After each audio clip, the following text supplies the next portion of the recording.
Everyone, and welcome back to the King of the Ring podcast. My name is Anthony, and today we're going to be doing SummerSlam 2014 results/opinions.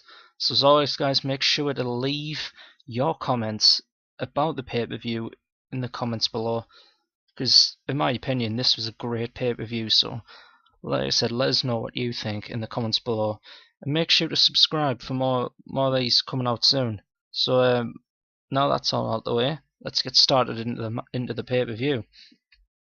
So the kickoff show, Rob Van Dam defeated Cesaro. Now I didn't watch the kickoff show. I tend not to with pay-per-views because it's always matches I don't care about. But this one, I wish was actually on the show. I would have definitely watched this match if it was on the show. But it wasn't. It was on the pre-show and I didn't watch it. So maybe let us know in the comments if that was a good match or not.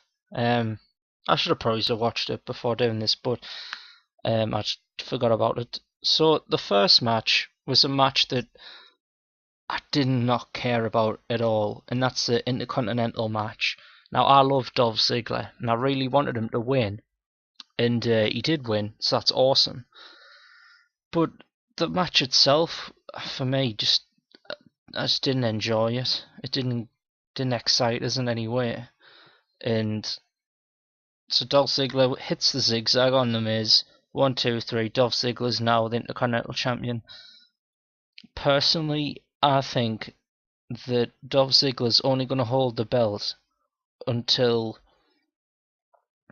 probably like Royal Rumble, and then Bad News Barrett will take it off him. And whenever Bad News Barrett's coming back, once he's all clear to wrestle again, I think it's he's going to have some bad news, and he's going to come back and beat Ziggler. So the next match after that is Paige versus AJ Lee. Now, I like Paige. She can wrestle and she looks proper hot, so she's got all the stuff to be a good diva. Good on them. I think she could have a bit more time on the mic to sort of get her character over more. But it was a decent match. Good ending with the reversal into the Rampage, I think it is. She calls it 1, 2, 3. I like the psychology in this match. I like the ring psychology that they showed. I've liked them in a few of their matches. I think they're really good and they really display the characters well through the matches. So it was a decent match. Surprisingly, you wouldn't think that these days, but it was.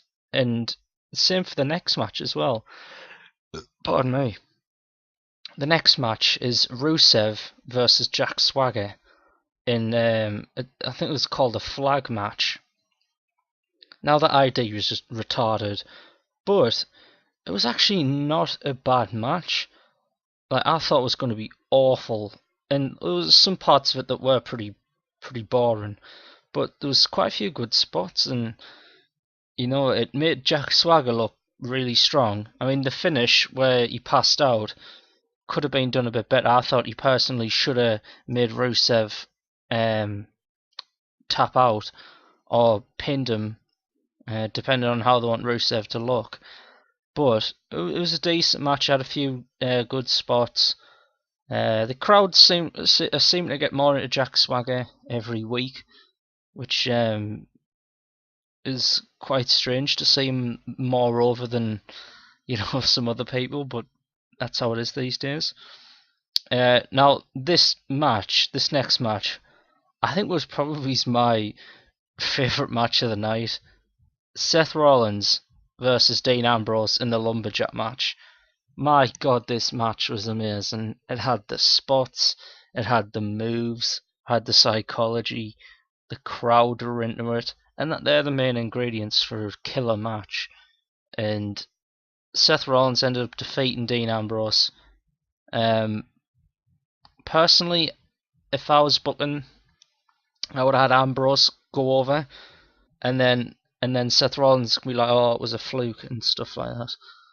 Because Dean Ambrose the crowd is so into him and he's so red hot at the minute that I think a win would have suited him a bit more. But maybe that's just my opinion. But yeah, this match was awesome, and one of the cool moments was when Dean Ambrose hit the curb stomp on Seth Rollins. That was really good. That it was a high spot where Ambrose jumped out the ring. You could see it coming a mile away, but it was still cool. There was just all sorts of cool spots in this match. The crowd spots, just good all round sort of psychology again in this match. And I think SummerSlam tonight nailed what they wanted to get across. And it's you don't see that a lot these days. But that's definitely the match of the night for me. I mean, the main event was good as well, but Seth Rollins versus Dean Ambrose was the match of the night. So the next match I really didn't care about. I cared about this less than the Intercontinental match. And Bray Wyatt versus Chris Jericho. Now, Bray Wyatt and Chris Jericho have been feuding for a while now, and I just don't care. I think it's because I'm sick of seeing Chris Jericho come back for like 2 months and then leave, and then 5 months down the line comes back for another 2 months just to put someone over.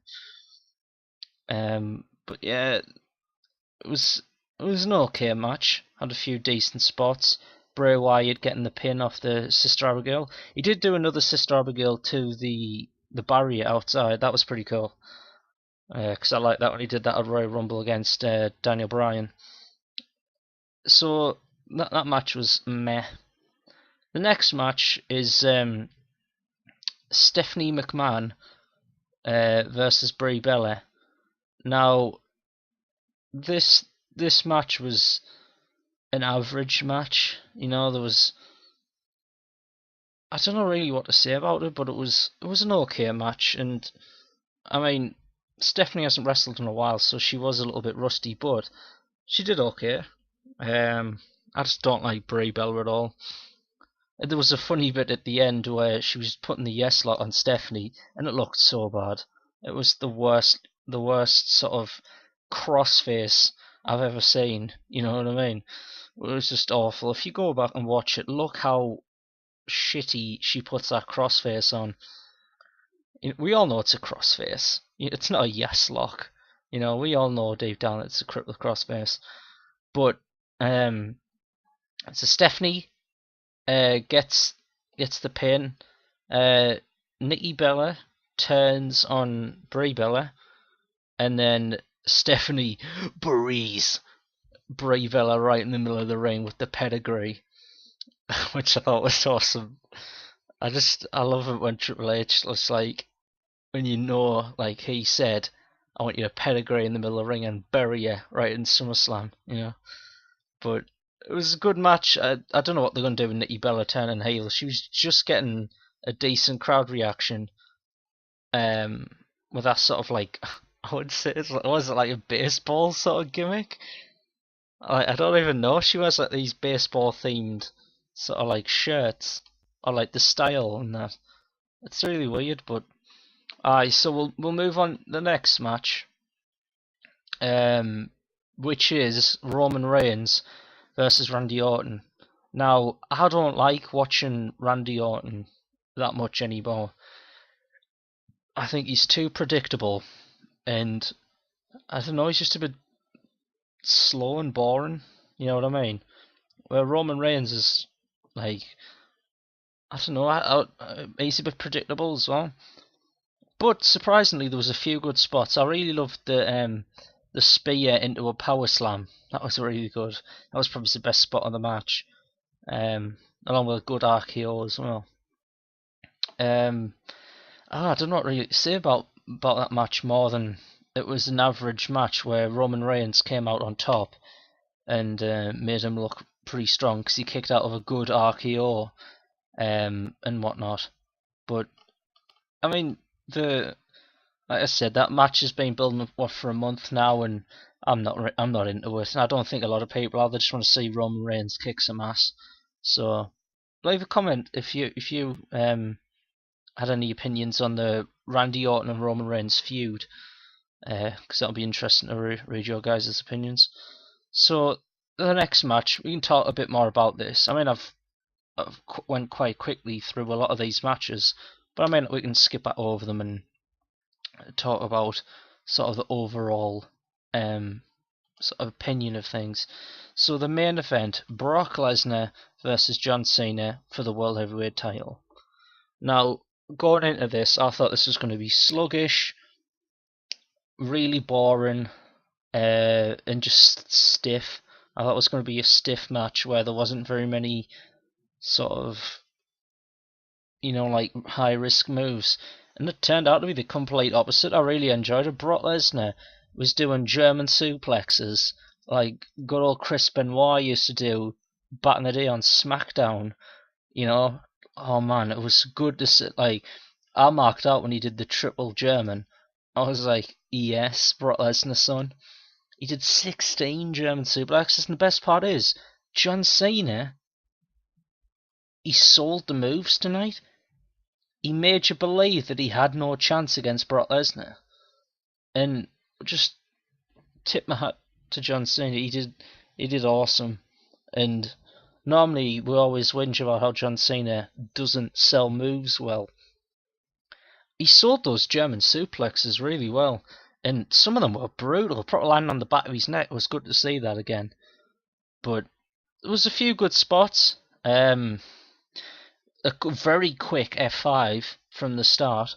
That was good. I liked that bit. Because the crowd sort of like went nuts when that happened, and that was awesome to see. Because the crowd was sort of like, I don't know, they were a bit apprehensive in this match. They didn't really like go too crazy for stuff. But in the end, Brock Lesnar beat John Cena with an F5. He won clean. He destroyed John Cena. He beat him down. And it's going to be interesting now to see where they're going to take this, because what's he got left? He's beaten the streak. He's now the champ. Like, what's he going to do next? Is he going to try and be the longest reigning champ? Is he going to be... I don't know. What's he going to do now, But it'll be interesting to see, if he's at, like, Elimination Chamber and all other stuff like that. But, either was a good match. Brock Lesnar comes out. But it's so funny, Brock Lesnar looks like a beetroot. Right? He's so purple. Like, and plus he didn't even like tan under his arms, and it just looked hilarious. But that was a really good pay-per-view. But like I said, like, the crowd were just so into that lumberjack match, and it was a really good match, and that's probably match of the night for that. But what you call it, for an overall view on the show, I think I'm probably just going to go for an 8 out of 10 for this one. I think it's really good. It was a really good show, and it's going to be interesting to see what they do next. But I mean, they've got a few good feuds coming out of this, and a few of them ended. But yeah, I said I think an 8 is good for this show. I think it was a really strong show with only a few sort of bad points, and it's a massive improvement considering the last review I did was Battleground, and that was just awful. So yeah, make sure to leave your comments down below in the comment section. Make sure to leave a rating at the end. See, like, I agree or I disagree, and then put, say, 5 out of 10 or 10 out of 10, and leave a reason why. But make sure to subscribe and leave a like. That'll be awesome, guys. And I think we'll probably just stick to doing the pay-per-view ones just for now, unless you guys can think of something that you would like us to talk about, like a topic that we haven't already covered, in the comment section below. But yeah, that's all for today, guys, and I'll catch you next time on another episode of the King of the Ring podcast. See you later.